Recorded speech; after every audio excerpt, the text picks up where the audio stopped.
Amanda here with Straight Smile Solutions. Today we're going to be talking about Botox, dentists giving Botox, and specifically intraoral or masseter Botox. This is the only one I'm really familiar with besides being a patient, but also being a doctor. But before we jump into this a little bit more, and I know it's a super big pivot from what we normally do, I just want to remind you about what Straight Smile Solutions does, what we're here for. We are a resource for dentists who want to learn more about orthodontics in their practice. We have all kinds of hands-on classes, digital classes, one-on-one consulting. You can schedule a free consultation by going to straightsmilesolutions.com, clicking on this button. This is totally free. We're not going to go over any cases. We're just going to talk about your practice, find ways to optimize it, talk about different systems, see if we can help you.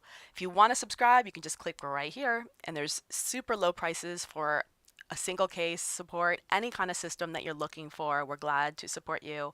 If you're already a client, you can go into the client portal here.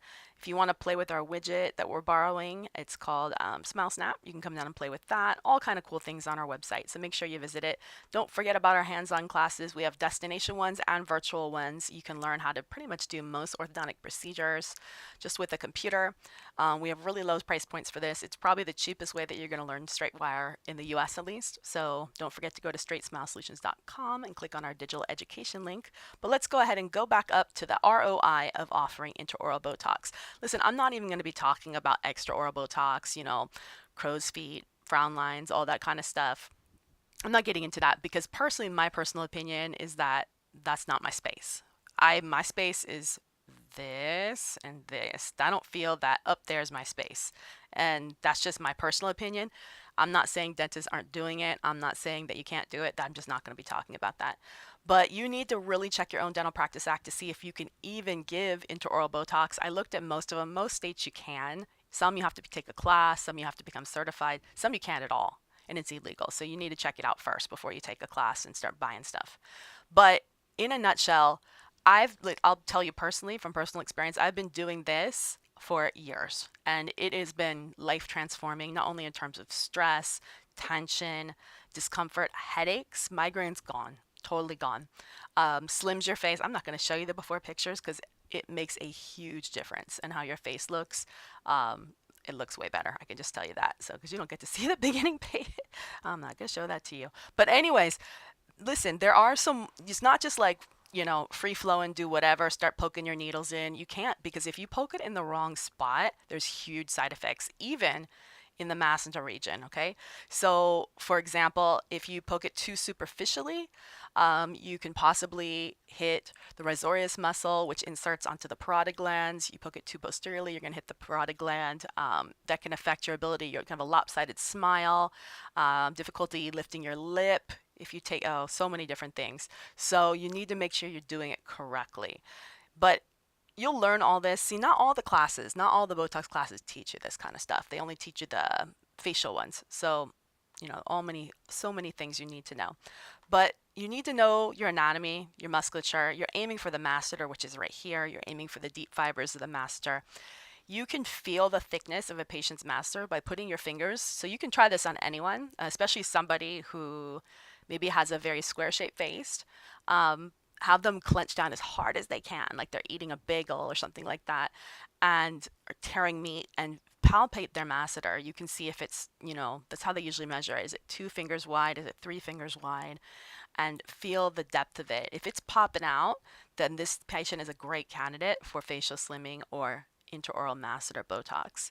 So you're aiming right in here, but you got to get your landmarks down or you're going to have some crazy stuff happening. So let me go ahead and show you a little bit more what you're looking for. But again, this is not a substitute for the class. You do need to find a class that actually teaches this. So far, I haven't found any classes that only teach what I'm looking for. You have to take the whole shebang.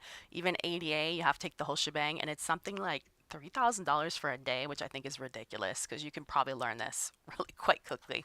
I mean, the only other thing that you need to keep in mind is the purchasing, the reconstituting, the storage of it.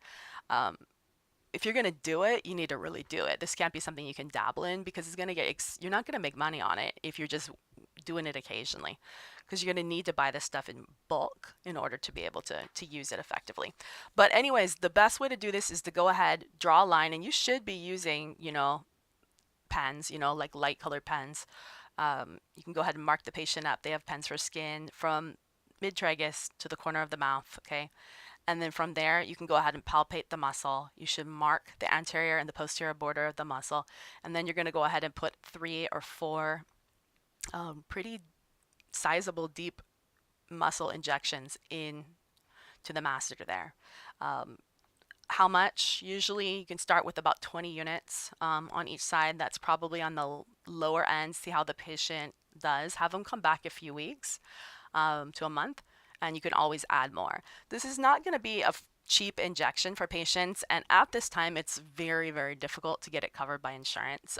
They do have that program available and you can try to apply for it, but you really have to prove medical necessity. Unfortunately, I don't know that bruxing right now or clenching is a medical necessity. I know you can get it for headaches, but I'm pretty sure you have to be a physician or to get medical reimbursement for that. And you have to know how to build medical insurance. It's not part of dental. So that's probably not going to happen. That's going to be your most common question. But, price point, what are people charging? Usually they charge per unit, and this is what they're charging patients. Your margins are going to be pretty slim, and it really depends on what part of the country you're in. I've seen the price points all over the place, as low as $9.50 a unit, upwards 16, 17, $18 a unit. So you can do the math what you're charging for this. But I mean, on average, patients should be expecting to pay somewhere between $400 and $700 to $800 for this procedure, and they're going to need to repeat it pretty frequently. So I mean, it's a pretty big investment, but I know from my experience that you're going to get a lot of relief, not only from headaches, tension, clenching. You don't realize how much you clench until you stop doing it and you're like, wow, this feels really great, when you're stressed out or whatever. There's grinders and there's clenchers, but it also can really help your dentition, prolong your dentition, the health of your teeth, your overall well-being. So I think, and as well as we talked about the aesthetic effects on your face.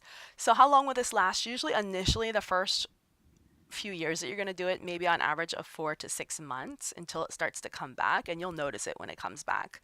And over time, you can do it less frequently, but I mean, it is a relatively sizable investment.